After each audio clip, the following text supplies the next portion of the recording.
할렐루야. 하나님께서 오늘도 귀한 하루 허락하여 주셨습니다. 우리 다 함께 기도함으로 4월 30일 목요일 매일 주신 기도에 하나님 앞에 드립니다. 사랑과 자비가 풍성하신 하나님, 한 달의 마지막 날을 기도로 시작하게 하시니 감사합니다. 홀로 남은 야곱의 절박함이 오늘 우리의 기도가 되게 하여 주시옵소서. 환우들과 교우들을 위하여 간구합니다. 양쪽 무릎 수술을 마치고 퇴원을 앞둔 집사님을 기억합니다. 힘겨운 수술 과정을 잘 견디게 하시고 이제 퇴원을 앞두게 하시니 감사합니다. 새롭게 수술한 마디마디가 주님의 창조 질서 안에서 온전히 자리 잡게 하시고 퇴원 후에 이어지는 재활의 시간 속에서도 새로운 힘을 더하여 주시옵소서. 통증은 씻은 듯이 사라지고 이전보다 더욱 견고한 걸음으로 성전을 밟고 주님 주신 건강으로 기쁘게 섬길 수 있도록 도와주옵소서. 자택에서 낙상하여 회복 중인 집사님을 기억합니다. 예기치 못한 사고로 놀란 집사님의 몸과 마음을 주님이 따뜻한 품으로 안아주시고 위로하여 주옵소서. 충격받은 뼈와 관절과 피부들이 속히 제자리를 찾게 하여 주시고 회복하는 기간 동안 조금도 불편함 없도록 주님께서 간호하여 주시옵소서. 자택에서 머무는 시간이 부활하신 주님의 평강을 깊이 묵상하며 영육이 새롭게 충전되는 복된 안식의 시간 되게 하여 주옵소서. 대퇴골 골절로 입원 중인 성도님을 기억합니다. 큰 부상으로 병상에 누워 계신 성도님을 긍휼히 여겨 주시사 고통의 시간을 이길 수 있는 담대한 믿음을 부어 주옵소서.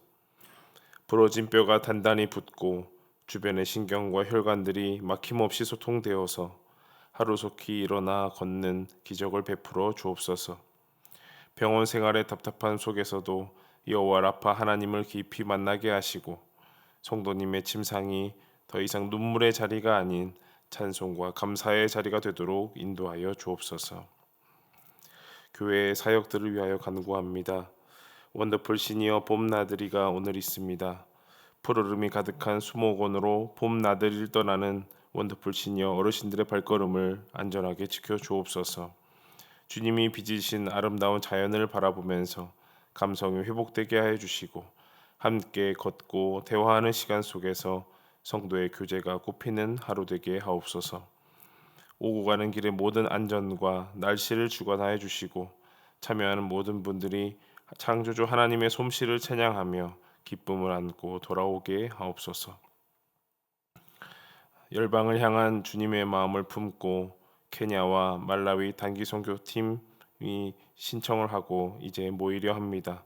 성령께서 함께하여 주셔서 6월 말 말라위로 8월 초 케냐로 나아가는 모든 선교팀 가운데 함께하여 주시고 먼저 기도로 하나 되게 하여 주시고 선교지를 생각하며 준비하는 모든 예배와 교제 가운데 주님의 뜨거운 심장을 소유하게 하여 주옵소서. 모든 사역의 과정 가운데 주님이 친히 앞서가시며 평탄한 길을 열어 주옵소서. 우리의 모든 기도를 들으시는 주님, 이 시간 말씀을 듣고자 하오니 우리 마음 가운데 기도의 마음으로 사랑의 마음으로 도전의 마음으로 받아들이게 하여 주시옵소서. 예수님의 이름으로 기도하옵나이다. 아멘. 하나님 말씀은 창세기 32장 22절로 32절까지의 말씀입니다. 구약성경 창세기 32장 22절에서 32절까지의 말씀입니다. 저와 여러분이 한 절씩 교독하고 32절은 같이 읽겠습니다. 밤에 일어나 두 아내와 두 여종과 11 아들을 인도하여 야복나루를 건널세. 그들을 인도하여 시내를 건너가게 하며 그의 소유도 건너가게 하고 야곱은 홀로 남았더니 어떤 사람이 날이 새도록 야곱과 씨름하다가 자기가 야곱을 이기지 못함을 보고 그가 야곱의 허벅지 관절을 치매 야곱의 허벅지 관절이 그 사람과 씨름할 때에 어긋났더라. 그가 이르되 날이 세려하니 나로 가게 하라. 야곱이 이르되 당신이 내게 축복하지 아니하면 가게 하지 아니하겠나이다. 그 사람이 그에게 이르되 내 이름이 무엇이냐? 그가 이르되 야곱이니이다. 그가 이르되 내 이름을 다시는 야곱이라 부를 것이 아니요 이스라엘이라 부를 것이니 이는 내가 하나님과 및 사람들과 겨루어 이겼음이니라. 야곱이 정하여 이르되 당신의 이름을 알려 주소서. 그 사람이 이르되 어찌하여 내 이름을 묻느냐 하고 거기에서 야곱에게 축복한지라. 그러므로 야곱이 그곳 이름을 브니엘이라 하였으니 그가 이르기를 내가 하나님과 대면하여 보았으나 내 생명이 보존되었다 함이더라. 그가 브니엘을 지날 때에 해가 돋았고 그의 허벅다리로 말미암아 절었더라. 다 함께 그 사람이 야곱의 허벅지 관절에 있는 둔부의 힘줄을 쳤으므로 이스라엘 사람들이 지금까지 허벅지 관절에 있는 둔부의 힘줄을 먹지 아니하더라. 아멘. 네, 사랑하는 여러분, 기도하며 또 말씀을 들으며 또 신앙하며 나아가는 우리의 길 가운데 하나님이 인도하시고 또 계획하시는 모든 일들이 주님 안에서 순조롭게 진행되기를 간절히 원합니다. 우리가 살다 보면 아무리 치밀하게 계획을 플랜 A, B, C 이렇게 세워도 도무지 해결되지 않는 소위 막다른 골목에 이를 때가 종종 있습니다. 오늘 본문의 야곱이 바로 그 막다른 골목에 자리하고 있다라고 볼 수 있습니다. 형 에서와 만나기 하루 전의 상황입니다. 야곱은 이제 모든 준비를 마쳤고요. 형의 마음을 풀어줄 예물을 여러 때로 나누면서 어떻게든 분노하고 있을 그 형의 마음을 잘 녹여 주기를 바랄 뿐이었습니다. 그러나 아무리 많은 준비를 갖추었어도 이 야곱의 마음 속에는 이 막다른 골목이라는 그런 느낌이 지워질 수가 없었습니다. 계속해서 불안할 수밖에 없었는데요. 그 이유가 무엇일까 보면은 바로 이 사냥꾼 에서가 자신을 죽일 것 같은 그 에서가 400명의 군사를 이끌고 오고 있기 때문입니다. 지난 본문들 보면은 6절 말씀이죠. 창세기 32장 6절 말씀을 보면 사자들이 야곱에게 돌아와 이르되 우리가 주인의 형 에서에게 이른즉 그가 400명을 거느리고 주인을 만나려고 오더이다. 네, 만약에 형 에서가 정말 동생을 오랜만에 보는 게 반가워서 오는 길이었다면 굳이 400명이나 끌고 왔겠나 모두가 공감하는 그런 부분일 것입니다. 또한 야곱이 예물을 아무리 그럴싸하게 풍부하게 준비했다 한들 이 400명의 사람들을 이끌고 오는 그 무시무시한 형의 마음을 과연 풀어줄 수 있을까? 너무나 불안했을 것입니다. 너무나 복잡했을 것입니다. 그래도 야곱이 이제 플랜 B는 세워 두었습니다. 먼저는 풍부한 또 예물을 통해서 이 히브리어로 보니까 예물이 복이라는 단어와 거의 똑같아요. 그래서 이 복을 주면서 예물을 주면서 형의 마음을 녹이고 혹여나 그 예물을 보냈을 때 그게 거절당하거나 공격을 당했을 때 나머지 때는 피하자라는 그런 작전이 플랜 B였다는 것입니다. 그러나 이 플랜 B도 이 야곱이 그토록 원하는 궁극적인 축복을 위한 길일 수는 없었습니다. 앞에 보낸 그 예물들이 다 사라지고 공격을 당하고 나면 잘됐다 우린 도망가자 이런 기쁜 마음이 되겠습니까? 한마디로 망한 길이죠. 이제 다시 한번 십수년 전에 이루어졌던 것처럼 광야로 향하는 길뿐일 것입니다. 야곱은 어떻게든 형의 마음이 되돌아오기를 또 잘 화해할 수 있기를 바랄 뿐이었습니다. 이미 십수년도 지난 일이지만 자신이 형을 기만하고 속이고 또 아버지까지 속여서 얻은 그 장자권 그리고 그 축복을 이제는 다 반납하고 싶을 정도로 마음이 낮아진 것이 야곱의 마음이었습니다. 이제 야곱이 바라는 축복은 거대한 양떼와 소떼가 아니라 바로 형과의 화해였습니다. 이제 마지막 밤이 되었습니다. 홀로 남은 야곱이 먼저 아내와 또 두 첩과 또 아들들을 다 먼저 보내고 나서 홀로 남았습니다. 그리고 그 밤에 야곱이 갑작스럽게 누군가와 씨름을 벌였지요. 과연 누구를 위한 씨름인지, 무엇을 위한 씨름인지 성경은 그렇게 친절하게 알려주지는 않습니다. 다만 우리에게 주어진 정보가 있다면 그 씨름은 단시간이 아닌 날이 새도록 진행되었고 또 그 사람은 야곱을 이기지 못했다라는 것입니다. 우리가 성경을 이렇게 계속 보면서 야곱이 이 정도의 실력의 사람이었나 갑자기 궁금해지기는 합니다. 아무리 광야의 생활을 하였고 또 타지에서 양을 수십 년 치면서 현장에서 일했던 사람이라 할지라도 뭐 씨름 전문으로 살았던 사람도 아니고 이렇게 형과 다르게 온순하고 내성적으로 묘사되었던 야곱이 이런 실력을 보여줄 수 있다는 게 놀랍다는 거죠. 어쨌든 그 사람은 야곱을 이기지 못했다라고 나와 있고요.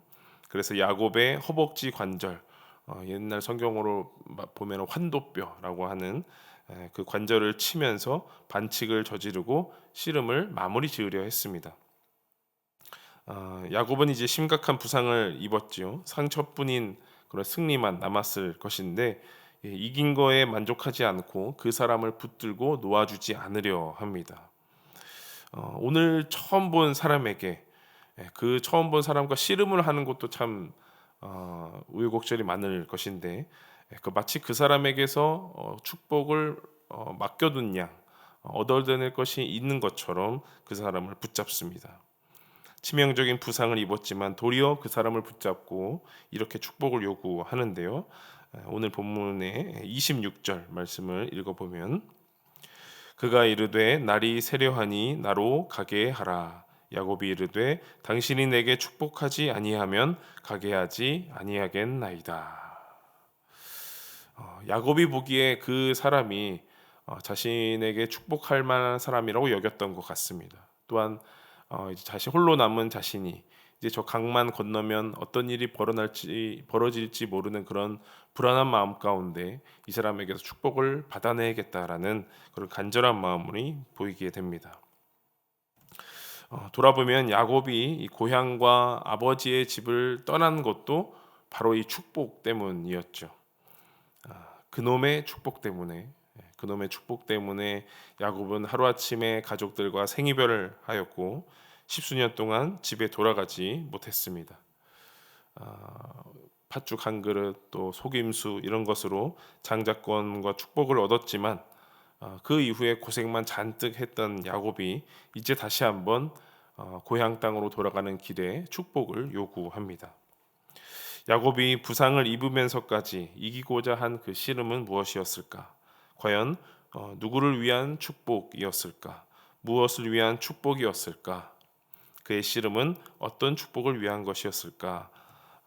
십수년 전 아버지를 속여서 빼앗았던 그 축복과는 달리 야곱이 원한 복은 살려달라는 복이었고 사람답게 살고 싶다는 복이었습니다. 한번 정리를 해보겠습니다. 야곱이 원한 복은 무엇이었을까?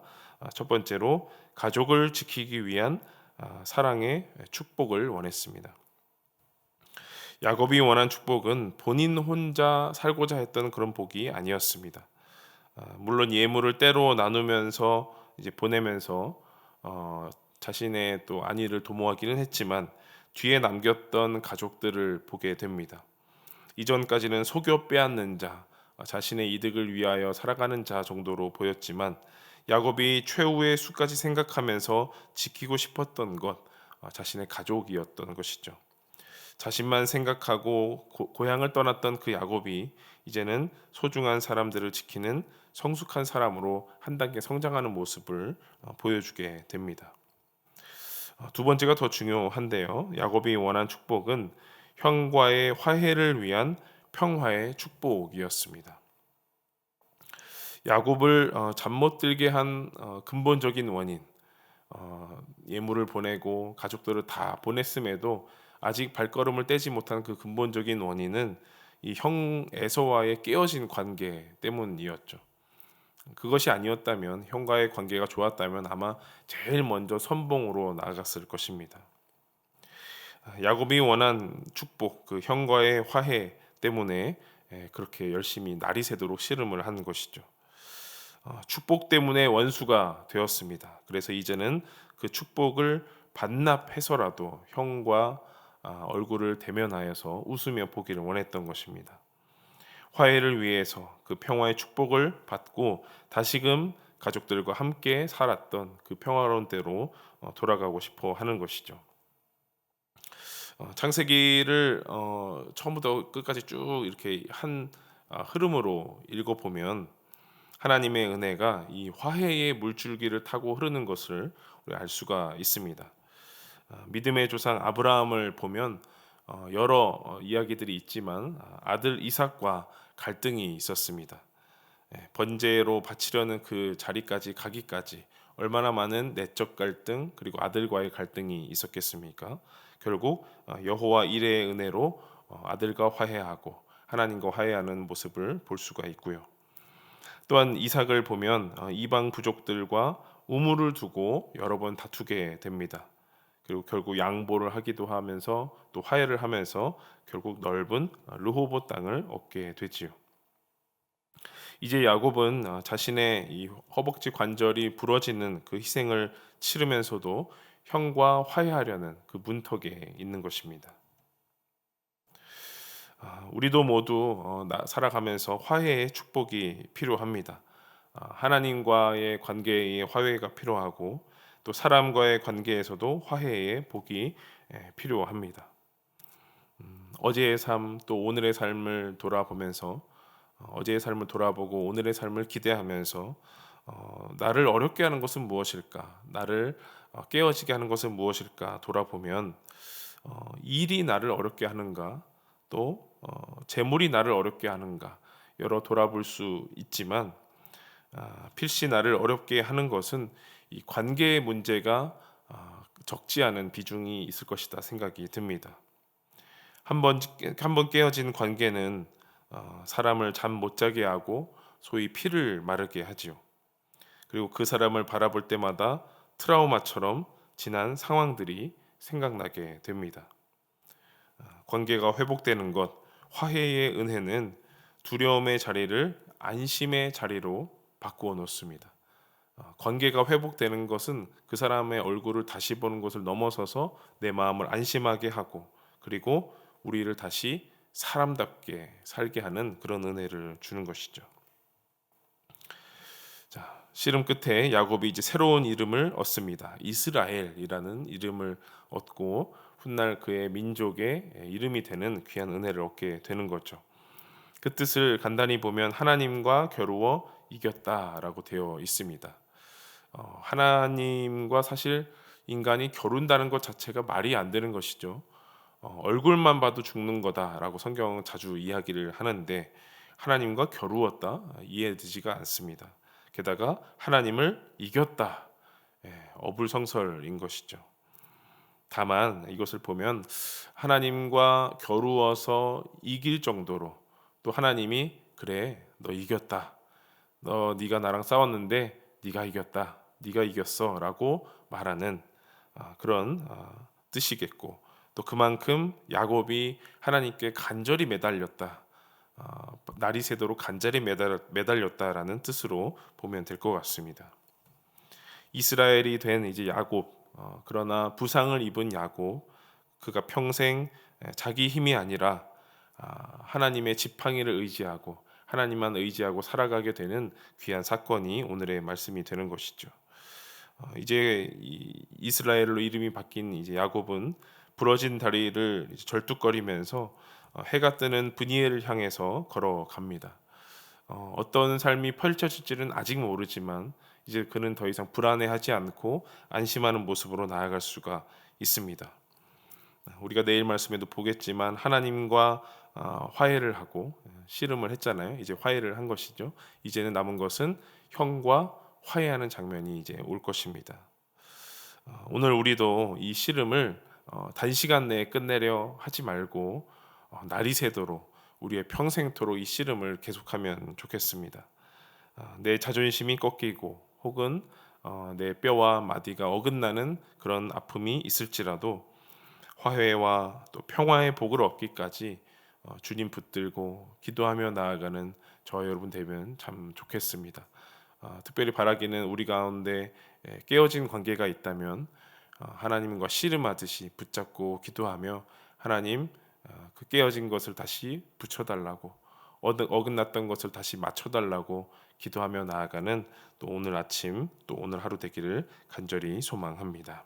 기도하겠습니다. 주님, 인생의 야복강가에서 홀로 떨며 두려워하는 우리를 찾아와 주시고 밤새도록 우리의 기도를 들어주시고 이 아침에 우리의 기도를 들어주시는 주님의 은혜에 감사드립니다. 내 힘과 내 지혜로 세운 플랜 B를 내려놓고 오직 주님의 복 없이는 한 발자국도 나갈 수 없음을 고백합니다. 우리의 상한 심령, 깨어진 관계를 만져 주옵소서. 깨어진 관계 속에서 고통받는 자에게 화해의 영을 부어주시고 하나님과 화목하고 이웃과 손잡을 수 있는 용기를 허락하여 주옵소서.